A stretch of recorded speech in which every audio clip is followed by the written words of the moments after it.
Bienvenidos al Bibliófilo. En esta oportunidad les traigo una obra profundamente psicológica, de una autora de la cual ya hemos hablado anteriormente. Se trata de Marguerite Duras, que es el seudónimo de Marguerite Donadieu, y en esta ocasión traigo la obra Moderato Cantabile. Esta obra me parece muy interesante y más por el seguimiento que hemos venido haciendo a obras de misterio, que me han conmovido profundamente y que logro ver una gran relación entre ellas. Es porque el acto libre que habíamos visto en Todo Modo de Leonardo Sciascia, corroborado o inspirado en la obra de Los sótanos del Vaticano de André Gide, me muestran que el acto libre también está presente en otras muchas obras. Esa profundidad filosófica se ve constatada en muchas otras obras más, como en esta. Acompáñenme para analizar esta gran obra y ver tanto sus elementos de acto libre, todo el misterio que envuelve y la gran profundidad psicológica que nos presenta la autora. Porque esta autora permite que el lector sea un gran partícipe, ya que usa mucho el recurso de la elipsis, con el cual deja todo sugerido para que el lector lo complete, para que el lector participe.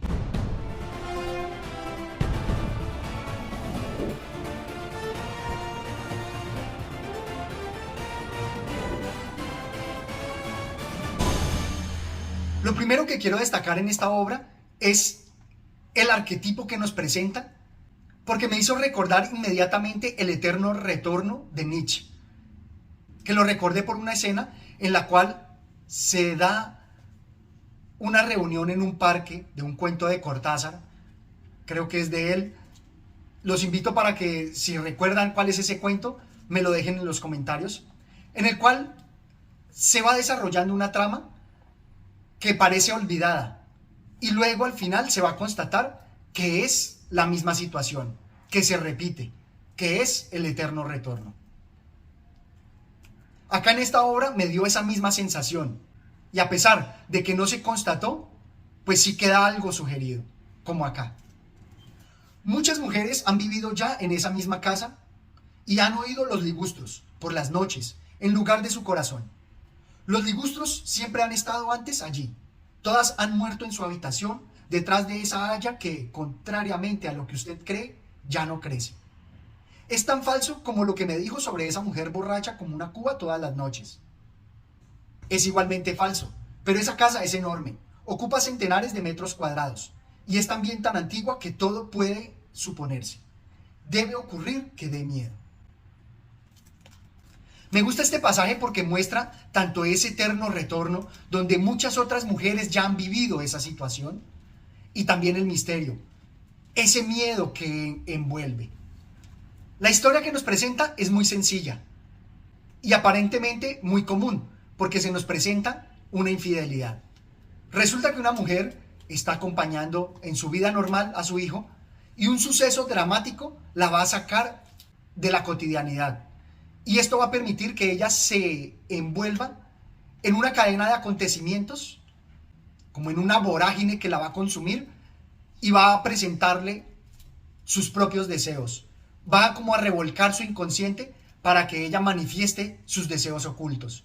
Y todos sabemos que cuando surge lo del inconsciente, se generan dilemas, se generan tragedias. Esta es pues la trama y me sorprende mucho el título, que es Moderato Cantabile, algo moderado, algo rítmico. Y vamos a ver que la música va a estar presente, tanto en el inicio, con las clases de música, como al final, con la música en el café.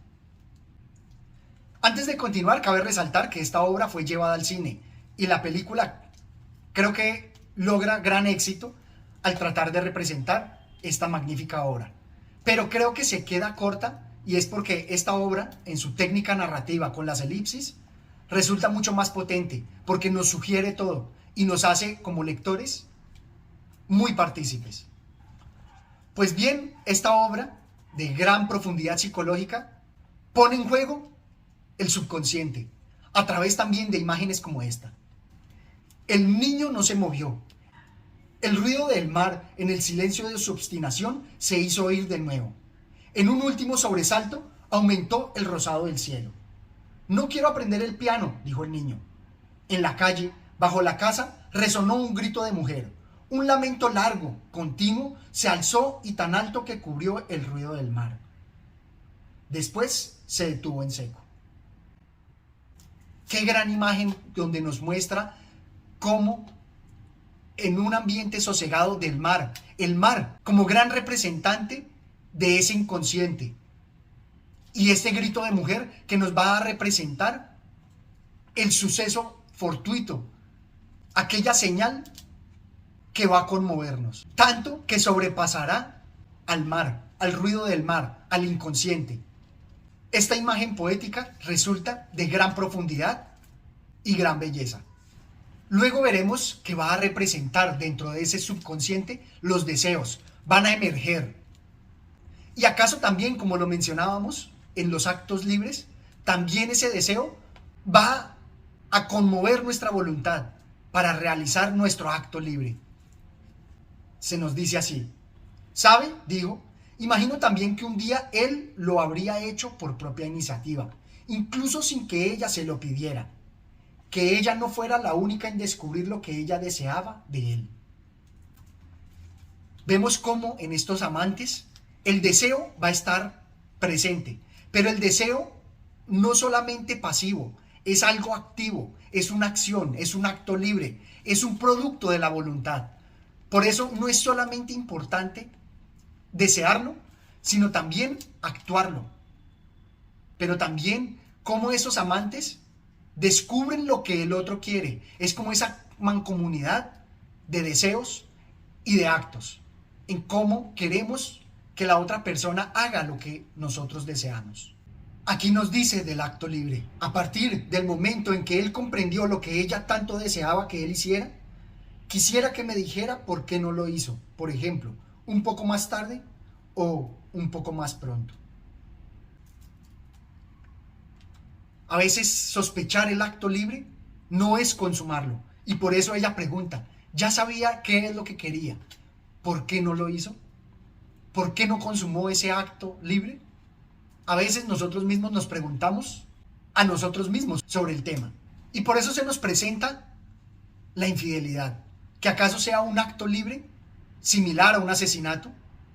Y este acto libre es con el cual queremos que afloren nuestros deseos, que se cumplan. Y luego vamos a ver que estos actos nos sobrepasan. Va a desbordar todos nuestros deseos, todo nuestro inconsciente, y va a generar la tragedia. En la obra constantemente se nos presentan las imágenes del mar, pero también situaciones que nos van a representar, acaso con un análisis psicoanalítico, con el estilo de Freud, cómo las consecuencias desbordan el inconsciente y desbordan la realidad, como en este pasaje, donde vamos a ver cómo a la protagonista, Andes Baré, la sobrepasan los hechos. He vomitado muchas veces, pero por razones distintas a esta, siempre muy diferentes, ¿sabe? Por beber tanto vino a la vez, de golpe, en tan poco tiempo, no tenía la costumbre.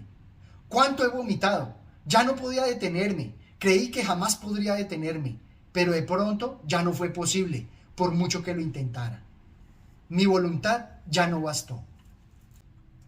Me gusta esta imagen porque nos representa que el vómito incontenible es ese desbordamiento de nuestros deseos y que sobrepasa la realidad, que nos hace ya no protagonistas, sino espectadores de las consecuencias de nuestros actos. Y ya nuestra voluntad no es suficiente para contenerlos.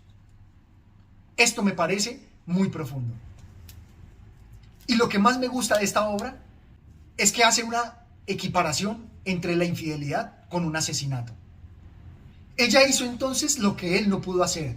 Se acercó a él lo bastante cerca como para que sus labios pudieran alcanzarse. Sus labios permanecieron los unos sobre los otros, rozándose, a fin de que quedara hecho y siguiendo el mismo rito mortuorio que sus manos. Un instante antes, frías y temblorosas. Quedó hecho. como les digo, nos presenta esa fuerza de la muerte, del asesinato, del acto, porque dice quedó hecho, quedó consumado ese acto libre, ese asesinato. Y como veremos en este otro pasaje, también nos presenta que allí hay un misterio, porque a pesar de que hayan algunas explicaciones, nunca va a quedar totalmente desvelado el misterio del acto libre, los motivos que cada persona tuvo para cometer ese acto, ya sea de asesinato, de suicidio o de infidelidad. ¿Es por el dolor de haberla matado porque está muerta que ese hombre se ha vuelto loco o algo más ha ido a añadirse desde más lejos a ese dolor? ¿Otra cosa que en general ignoran las personas? Sin duda, en efecto, otra cosa se ha añadido a su dolor, otra cosa que todavía ignoramos. Creo que aquí está la belleza de esta obra, donde nos va a representar que siempre va a quedar algo velado. Y por supuesto, donde nos va a presentar un gran dilema, donde encontramos un acto libre representado en un crimen, en el crimen de la infidelidad. Los invito a que lean esta maravillosa obra, que también de pronto la comparen con la película y por supuesto que me dejen sus comentarios. Esto es todo cuanto tenía por compartir con ustedes. Espero se suscriban al canal y hasta una próxima oportunidad. Gracias.